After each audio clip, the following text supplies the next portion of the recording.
Bahkan sampai sekarang ya, di zaman kita ini banyak orang yang mengerti akan eksistensi Alkitab. Mereka tahu bahwa Allah ada dan bahwa Yesus Kristus adalah manusia yang paling penting dalam sejarah umat manusia. Namun mereka tetap tidak mau mendengar. Saudara pendengar, bersama saya Oti Priambodo dalam program Jalan 66. Senang sekali karena bisa mempersembahkan program yang memberikan pengetahuan Alkitabiah dan menyuguhkan kepada kita jalan keselamatan. Hari ini kita akan melanjutkan pembelajaran terambil dari surat Paulus yang kedua kepada Timotius, pasal yang ketiga. Tema kita kali ini adalah, mungkinkah ini akhir dari dunia ini? Apabila ada sesuatu yang menarik umat manusia, tentu ini karena Alkitab menyebutkan mengenai zaman akhir. Pak Yohanes akan memberikan komentarnya mengenai kebenaran ini tanpa membuat kita menjadi takut. Mari kita belajar mengenai hal ini bersama-sama. Saudaraku, kita akan melihat apa yang menjadi nasihat Paulus kepada Timotius yang berkaitan erat dengan doktrin dan sikap yang salah yang dimiliki oleh orang-orang yang ada di Efesus. Paulus memberikan nasihat yang tepat kepada Timotius dan ia mulai memberikan fokus mengenai masyarakat yang ada pada waktu itu serta sikap mereka yang kita bisa lihat dengan jelas ketika kita membacanya di dalam sejarah. Paulus juga berbicara mengenai eskatologi yang dalam bahasa Yunani biasa disebut skatom, yaitu zaman akhir. Dan kita akan membuat kaitan antara kedua hal ini, saudara. Mari kita mempersiapkan diri, karena apa yang akan dijelaskan oleh Paulus merupakan sesuatu yang sangat menakjubkan. Firman Tuhan berkata, "Ketahuilah bahwa pada hari-hari terakhir akan datang masa yang sukar. Manusia akan mencintai dirinya sendiri dan menjadi hamba uang. Mereka akan membual dan menyombongkan diri. Mereka akan menjadi pemfitnah, mereka akan berontak terhadap orang tua dan tidak tahu berterima kasih, tidak mempedulikan agama, tidak tahu mengasihi, tidak mau berdamai, suka menjelekkan orang, tidak dapat mengekang diri, garang, tidak suka yang baik, suka mengkhianat, tidak berpikir panjang, berlagak tahu, lebih menuruti hawa nafsu daripada menuruti Allah. Secara lahiriah mereka menjalankan ibadah mereka, tetapi pada hakikatnya mereka memungkiri kekuatannya. Jauhilah mereka itu." Saudaraku, mungkin ini akan membuat kita menjadi takut. Namun sebenarnya hari-hari akhir merupakan gagasan Alkitab mengenai apa yang akan terjadi sebelum kedatangan Kristus yang kedua kalinya. Inilah mengapa Paulus mulai berbicara mengenai seperti apakah skenario yang akan terjadi. Kita akan terpukau. Dan pada saat yang bersamaan, saudara, kita menjadi takut oleh karena apa? Kemerosotan moral yang terjadi di dunia ini. Mungkin Anda akan mengingat zaman dulu ketika masih remaja atau ketika masih kanak-kanak kita menyadari bahwa sudah terjadi sebuah kemerosotan moral yang begitu banyak dalam beberapa tahun belakangan ini. Terkadang kita berpikir, apakah kita sudah mulai dekat dengan akhir zaman? Karena banyak penjelasan di dalam Alkitab yang seringkali sama dengan apa yang terjadi di tengah masyarakat pada masa sekarang. Kita perlu mengingat bahwa zaman akhir, hari-hari terakhir ini sudah terjadi sejak zaman Paulus. Begitu ya. Beberapa hal yang disebutkan di atas sudah terjadi pada hari-hari tersebut dan akan semakin parah ketika semakin dekat dengan kesudahannya. Kenyataan yang terjadi itu ternyata semakin menjadi-jadi seiring semakin dekatnya akhir zaman. Apakah ini tanda akhir zaman? Atau apa tandanya akhir zaman? Ya, manusia akan bersikap semakin jahat terhadap masyarakat dan juga terhadap Allah itu sendiri. Mereka bahkan akan kehilangan apa yang mereka sebut sebagai tanda orang yang beragama. Mereka akan kehilangan sebuah kualitas alami dari diri seorang manusia. Jadi kita perlu memperhatikan saudara bahwa akan ada kebencian dalam hubungan antara manusia dengan Allah. Maksud jahat dalam hubungan dengan Allah, juga dalam hubungan dengan sesama. Dosa yang berkaitan seperti imoralitas dan ketergantungan akan uang. Semua ini akan semakin menjadi-jadi dan semakin mencolok saja.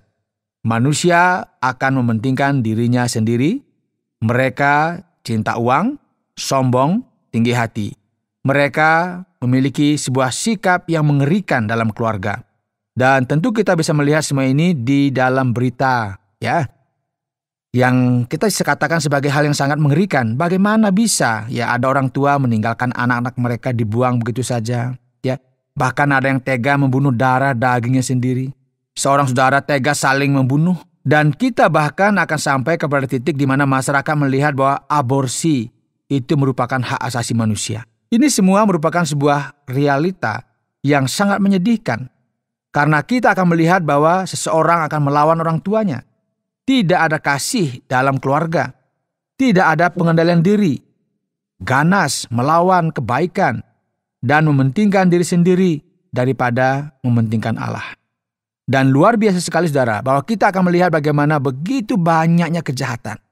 Kurangnya ketaatan kepada Allah. Namun mereka nampak sebagai seorang yang beribadah. Mereka berbicara seolah-olah mereka ini memiliki hubungan dengan Allah. Nampaknya saleh, namun tidak berpadanan dengan kebenaran. Ini merupakan sesuatu yang sudah terjadi pada zaman Paulus.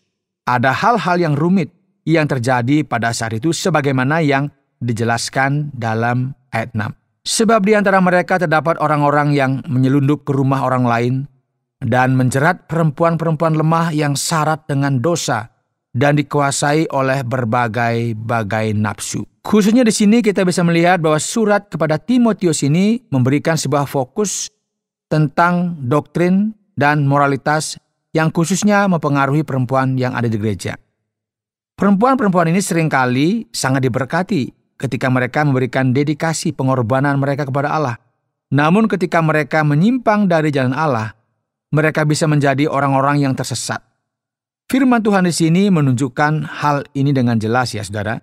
Perempuan yang dijelaskan di sini adalah perempuan yang lemah dan syarat akan dosa. Dalam bahasa Yunaninya disebut sebagai perempuan yang dianggap kecil. Oleh karena sikap mereka yang rendah. Mereka inilah perempuan-perempuan yang dipengaruhi oleh ajaran sesat dan ajaran palsu yang memiliki sebuah sikap yang memberontak pada zaman Timotius. Masalah mereka ini bukan sekedar masalah doktrin. Namun masalah mereka ini adalah masalah immoralitas. Karena mereka mengizinkan diri mereka sendiri untuk dikuasai oleh berbagai keinginan. Yang walaupun selalu ingin diajar, namun tidak pernah dapat mengenal kebenaran. Mereka ini sama dengan orang-orang yang menentang Musa di Mesir berdasarkan tradisi Yahudi. Sama seperti Yanes dan Yamres menentang Musa, demikian juga mereka menentang kebenaran. Akal mereka bobrok dan iman mereka tidak tahan uji. Tetapi sudah pasti mereka tidak akan lebih maju. Karena seperti dalam hal Yanes dan Yamres, kebodohan mereka pun akan nyata bagi semua orang. Saudaraku, sikap moral yang korup ini, kemerosotan yang berkaitan dengan penolakan terhadap kehendak Allah, apakah semua ini berarti bahwa kita sudah dekat dengan akhir dari dunia ini? Inilah pertanyaan yang kita perlu tanyakan kepada diri kita sendiri. Apakah ini bisa merupakan situasi yang kita lihat dalam surat Paulus ini, yaitu kemerosotan masyarakat? Apakah semua elemen ini menunjukkan akhir dari semuanya? Ini merupakan sesuatu yang perlu kita renungkan dan refleksikan, karena kita tentu akan terkejut dengan kemerosotan moral, khususnya yang kita kenal dengan peradaban Barat. Dan ketika kita menghadapi kemungkinan ini, yaitu bahwa akhir dari segala sesuatu sudah dekat, bagaimanakah seharusnya kita bersikap? Apa yang harus kita lakukan? Bagaimana kita menanggapi semua kejahatan dan kebencian ini? Paulus berkata kepada Timotius, "Tetapi engkau telah mengikuti ajaranku, cara hidupku, pendirianku, imanku, kesabaranku, kasihku, dan ketekunanku." Dengan kata lain, doktrin Alkitabiah, kesabaran, kasih, iman, dan berbagai kebajikan yang lainnya yang disebutkan di sini, mungkin kita menjadi tawar hati karena kita telah melihat berbagai hal yang salah Anda telah melihat betapa banyaknya orang yang tidak peduli mengenai apa-apa. Kemudian Anda berkata, apakah engkau tahu? Sekarang ini semuanya telah berubah. Terlalu kacau. Aku akan melakukan apa yang kupikir baik. Dan aku tidak peduli dengan pendapat orang lain. Saudaraku, janganlah hendaknya kita melakukan semuanya ini. Mari kita mendengarkan perkataan firman Tuhan yang berkata, pelan-pelan, sabarlah, lanjutkan kehidupanmu dengan setia kepada Allah, karena dari mereka yang melakukan apa yang jahat tentu sesuatu yang mengerikan akan terjadi. Kini Paulus berkata, benar sekali bahwa dalam mengikut Kristus akan ada penderitaan. Ia berkata bahwa ia sendiri telah dianiaya beberapa kali dan menderita dengan hebatnya. Ia berkata mengenai apa yang terjadi kepadanya di Antiokhia, Ikonium dan Listra. Engkau telah ikut menderita penganiayaan dan sengsara seperti yang telah kuderita di Antiokhia dan Ikonium dan Listra. Semua penganiayaan itu kuderita dan Tuhan telah melepaskan aku daripadanya. Memang setiap orang yang mau hidup beribadah di dalam Kristus Yesus akan menderita aniaya. Sedangkan orang jahat dan penipu akan bertambah jahat. Mereka menyesatkan dan disesatkan. Tidaklah layak bagi kita masuk dalam sebuah sistem yang penuh dengan kemerosotan yang kita pikirkan di dalam masyarakat kita pada dewasa ini. Meskipun diwarnai dengan penderitaan dan penganiayaan, kita seharusnya tetap teguh dan jangan goyah menghadapi apa yang salah. Meskipun ini berarti bahwa kita harus berbeda dari orang lain. Firman Tuhan sekarang berkata, tetapi hendaklah engkau, nasihat Paulus kepada Timotius yang merupakan pendeta di Efesus, tetap berpegang pada kebenaran yang telah engkau terima dan engkau yakini dengan selalu mengingat orang yang telah mengajarkannya kepadamu. Ini merupakan sesuatu yang luar biasa, saudara. Kita memiliki sebuah tanggung jawab untuk membimbing dan mengajar anak-anak kita meskipun mereka ini masih sangat muda. Bagaimana kita berjalan di dalam jalan Tuhan. Ingatlah juga bahwa dari kecil engkau sudah mengenal kitab suci yang dapat memberi hikmat kepadamu dan menuntun engkau kepada keselamatan oleh iman kepada Kristus Yesus. Ini merupakan sebuah referensi kepada Louis dan Eunike yang merupakan ibu dan nenek dari Timotius yang telah melakukan tugas yang luar biasa dengan mengajarkan Timotius yang kecil pada waktu itu bagaimana hidup di jalan Tuhan.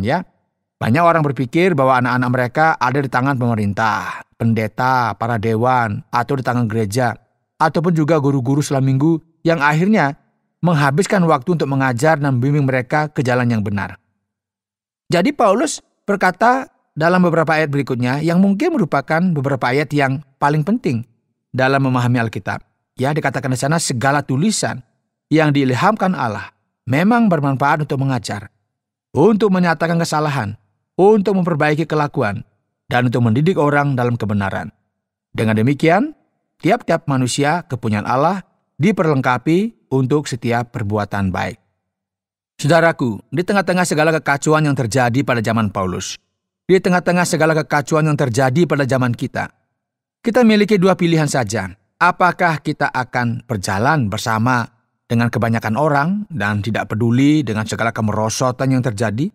Ataukah kita kembali kepada firman Tuhan dan kepada prinsip-prinsip Allah dan belajar untuk hidup berdasarkan kebenaran itu? Dan inilah akhir dari 2 Timotius. Namun kita perlu ingat bahwa tema kita hari ini adalah, mungkinkah ini akhir dari dunia ini? Apakah ini benar-benar akhirnya? Meskipun akhir dari segalanya semakin dekat, saudara, kita perlu selalu ingat supaya hidup kita didasarkan kepada apa yang tertulis dalam firman Tuhan. Meskipun mungkin orang lain melakukan hal-hal yang berbeda, namun kita perlu berbeda dengan orang lain. Anda sedang mendengarkan Jalan 66 dalam rangkaian pembahasan 2 Timotius pasal yang ketiga yang telah dijelaskan oleh Pak Yohanes dengan topik mungkinkah ini akhir dari dunia ini? Sampailah kita sekarang pada bagian tanya jawab. Pak Yohanes, saya melihat bahwa ada perbedaan terjemahan yang terdapat dalam Alkitab. Terjemahan yang tertulis di dalam Alkitab agak sulit untuk dimengerti. Misalnya, covetous, incontinent, high-minded. Apa arti dari kata-kata ini, Pak Yohanes? Apa yang menjadi karakteristik dari daftar kata itu, Pak Yones? Jika kita memperhatikan terjemahan lama Alkitab ya, kita akan melihat adanya daftar-daftar ini yang agak sulit untuk kita pahami. Yang pertama adalah kata covetus. Mungkin ini merupakan sebuah kata yang perlu kita baca sebelumnya di dalam Alkitab, namun kita juga tidak begitu tahu artinya. Covetus itu berarti tamak ya, yaitu keinginan untuk mendapatkan kekayaan. Ya, ini merupakan sebuah ambisi untuk menjadi kaya. Nah, terjemahan NIV itu menerjemahkan kata ini dengan kata cinta uang atau hamba uang. Dengan demikian, ini akan menjadi sebuah kata yang lebih mudah untuk dipahami. Sekarang kata incontinent. Kata ini merupakan sebuah kata yang lebih sulit dipahami. Ketika kita belajar kata ini atau mendengar kata ini, kita langsung berpikir tentang seseorang yang tidak bisa mengendalikan dirinya. Ya, berurusan dengan kamar mandi misalnya, itu dia langsung marah.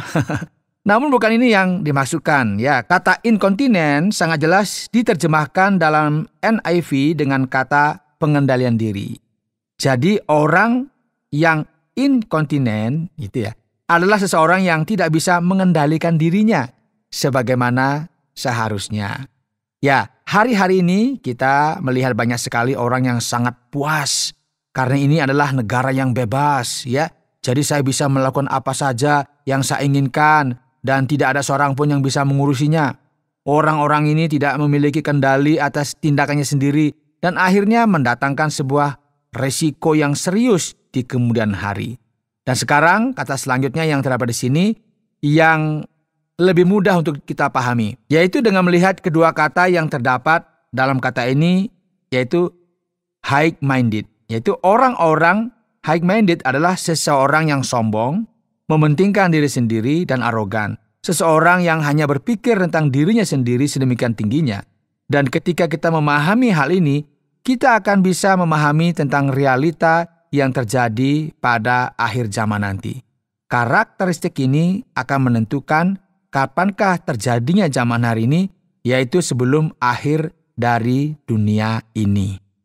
Sesuatu yang lucu, Pak Yones, bagaimana setelah kita menyajikan tentang segala profil mengenai hari-hari akhir, sekarang Paulus berkata di akhir ayat yang kelima bahwa kita tidak perlu berurusan dengan orang-orang ini. Apakah ini yang dimaksudkan dalam Alkitab bahwa kita memang perlu menjauh dari segala macam kebencian yang terjadi pada hari-hari akhir ini? Apakah kita perlu mencari tempat yang terpencil yang ada di tengah hutan belantara begitu? Iya Pak Oti ya, gagasan yang Anda sampaikan ini tentu bukan merupakan sesuatu yang baru ya. Sejak zaman dulu ya, khususnya di abad pertengahan, banyak orang Kristen memutuskan untuk mengasingkan diri dan menjauhkan diri dari segala masalah yang terjadi. Dan ini jugalah yang menjadi kebiasaan dengan sekelompok orang Yahudi sebelum ini. Namun kita perlu memahami apa yang terjadi pada zaman Timotius dan Paulus. Melarikan diri dari masalah-masalah ini bukanlah solusinya. Ketika Alkitab berkata bahwa kita harus menjauhi orang-orang yang seperti ini berarti bahwa kita jangan campur tangan dalam segala kebencian yang mereka lakukan ini. Itu maksudnya. Kekristenan yang Alkitabiah adalah kekristenan yang harus menjadi terang bagi dunia ini. Yesus sendiri tidak pernah meninggalkan masyarakat sekitarnya. Ia senantiasa ada di antara orang-orang di sana dan selalu bermaksud untuk memberkati mereka. Jika gereja memutuskan untuk mengasingkan diri dari masyarakat sekitar, bagaimana caranya kebenaran Injil diketahui oleh orang-orang lain? Maksudnya adalah bukan kemudian ini menjadi sebuah kerohanian yang narsis. Menghindar dari kehidupan bukanlah jawabannya. Jadi dalam hal ini menjauhkan diri dari orang-orang tersebut bukan berarti bahwa kita harus mengurung diri kita sendiri. Namun ini berarti bahwa kita jangan mencemplungkan diri ke dalam kemerosotan moral sebagaimana yang dilakukan oleh orang-orang ini. Jadi sekarang Pak Yones tidak taat kepada orang tua, tidak mengasihi mereka. Sebagaimana yang kita bisa lihat dari daftar tadi. Sebenarnya bukan masalah yang benar-benar serius kan Pak? Ya, nampaknya tidak ya, karena kita hidup dalam sebuah masyarakat yang telah melihat ini sebagai sesuatu yang umum. Kita hidup dalam sebuah masyarakat yang telah belajar bahwa ada masalah-masalah tertentu yang bukan merupakan masalah yang sangat serius. Kita hidup dalam sebuah kehidupan di mana menghormati otoritas orang tua dan taat kepada mereka sebagai sesuatu yang tidak berarti lagi. Ya, banyak anak zaman-zaman sekarang yang nggak peduli dan tidak mau lagi mendengar serta taat kepada orang tuanya. Mereka juga bahkan tidak mau taat kepada gurunya. Sehingga semua ini merupakan akibat dari cara pikir yang ada di tengah masyarakat kita. Sehingga kita sekarang menderita karena segala resiko dari pilihan yang salah ini. Jadi luar biasa sekali ya betapa Alkitab sangat bijaksana dan akan menyatakan semua kebenaran ini kepada kita.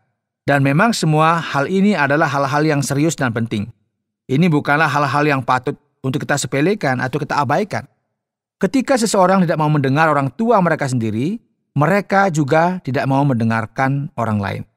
Ketika seseorang tidak menghargai orang yang membesarkan dia dan menjaga dia, maka mereka juga tidak akan menghargai polisi ataupun otoritas yang ada. Kebanyakan masalah yang kita hadapi saat ini adalah masalah immoralitas, seksualitas, kemerosotan keluarga di dalam masyarakat. Dan risikonya sangat luar biasa. Ya. Sampai-sampai seseorang pembicara dari kelompok sekuler, katakan dan humanis sendiri tidak mau mengakui kesalahan-kesalahan yang barbar yang mereka lakukan di masa lampau. Dan yang sekarang harus berhadapan dengan risiko sebagai akibat dari perbuatannya. Dan Alkitab sekali lagi berkata, perhatikan ini. Sebenarnya tidak menghargai orang tua dan tidak mengasihi keluarga sama buruknya dengan mementingkan diri sendiri, sombong, dan tidak bersyukur. Jadi hikmat Alkitabiah masih merupakan sesuatu yang harus kita dengarkan pada dewasa ini.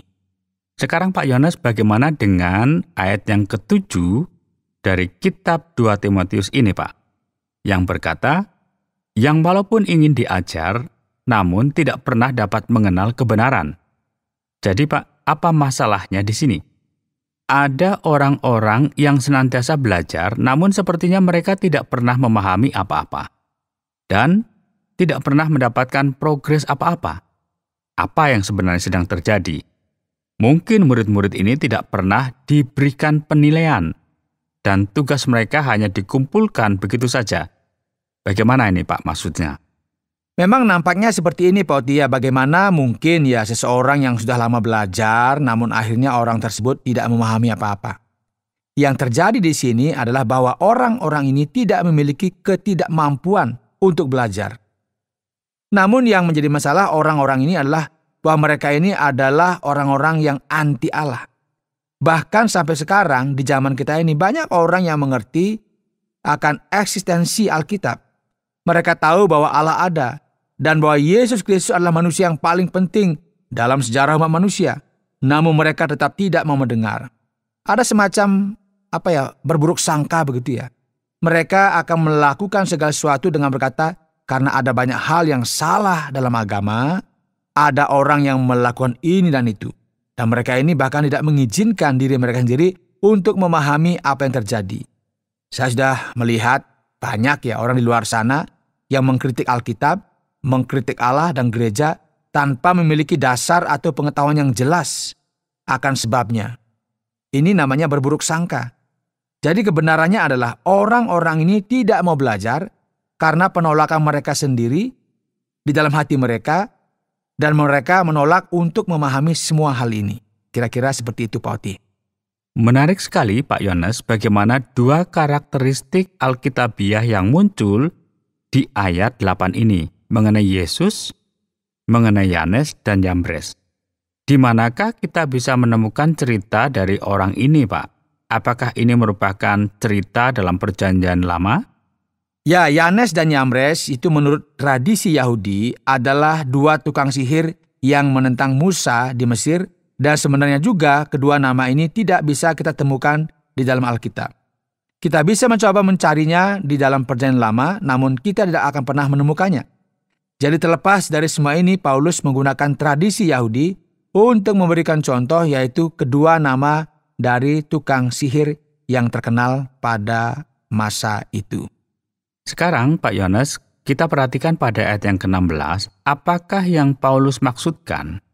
Karena Sebagaimana yang kita ketahui, Alkitab belum komplit pada zaman itu. Dan juga, apakah firman Tuhan ini memang merupakan inspirasi dari Allah? Baiklah Pak Oti, memang benar ya, Alkitab belum komplit pada zaman itu. Maksudnya adalah perjanjian baru yang belum komplit. Perjanjian lama tentu sudah selesai ya. Dan Paulus di sini berbicara dalam konteks orang Yahudi. Dan tentu saja Timotius mengetahui cerita perjanjian lama, ia tahu mengenai keselamatan, dan ia memiliki pemahaman yang dalam mengenai Allah sesuai dengan apa yang bisa kita lihat dalam firman Tuhan. Perjanjian baru masih ditulis pada zaman itu ya. Jadi ini merupakan sesuatu yang jelas, dan inspirasi Alkitab merupakan sesuatu yang paling penting yang kita perlu pelajari. Inspirasi ini berarti bahwa seluruh Alkitab ini asalnya dari Allah. Sehingga setiap inspirasi yang dituliskan ini Allah lah yang menjaminnya. Allah menjamin bahwa segala sesuatu yang tertulis di dalam Alkitab adalah kebenaran. Allah jugalah yang membuat setiap kata tertuang di dalam Alkitab tersebut. Allah jugalah yang mengawasi seluruh proses ini sehingga Alkitab layak untuk kita percayai sepenuhnya. Baik Pak Yonas, terima kasih banyak untuk penjelasan yang sudah disampaikan. Saatnya kita akan melihat kesimpulan dari bagian ini. Saudara, hari ini dalam program Jalan 66, kita telah mempelajari kitab Timotius pasal yang ketiga. Dan tema kita hari ini adalah, mungkinkah ini akhir dari dunia ini? Saudara yang dikasihi oleh Tuhan, setelah kita melihat berita, inilah gagasan yang kita peroleh, sepertinya segala sesuatu yang terjadi ini sangatlah rumit. Bahkan kita berpikir, apa yang tersimpan untuk masa yang akan datang. Kita memikirkan apa yang akan terjadi dalam dunia kita yang mungkin semrawut ini dan yang terhilang ini. Kebenarannya adalah bahwa kita hidup di dalam sebuah dunia yang penuh dengan kekacauan dan kemerosotan. Kita melihat orang-orang yang penuh kedengkian dan kesesatan yang mengalami sakit secara rohani. Jadi kita perlu berdiri teguh dan jangan menjadi takut akan segala perbedaan yang ada di tengah-tengah dunia ini. Saudara pendengar, karena waktu yang tidak memungkinkan, kita akhiri program Jalan 66 kali ini. Kami menantikan Anda untuk tetap mengikuti pelajaran berikut dalam lanjutan pembelajaran Alkitab yang memberikan pelajaran menyeluruh tentang firman Tuhan. Jika Anda memiliki pertanyaan atau berespon terhadap topik berhubungan dengan program ini, silakan menyampaikan melalui WhatsApp ke nomor 081 333 777 386. Terima kasih atas perhatian Anda.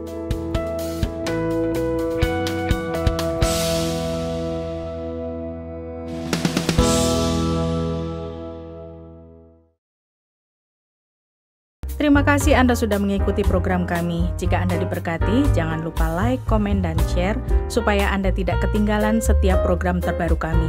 Jangan lupa juga untuk subscribe channelnya dan nyalakan loncengnya. Jika Anda ingin mendukung pelayanan kami, bisa melalui rekening kami berikut ini atau menghubungi kami di sini.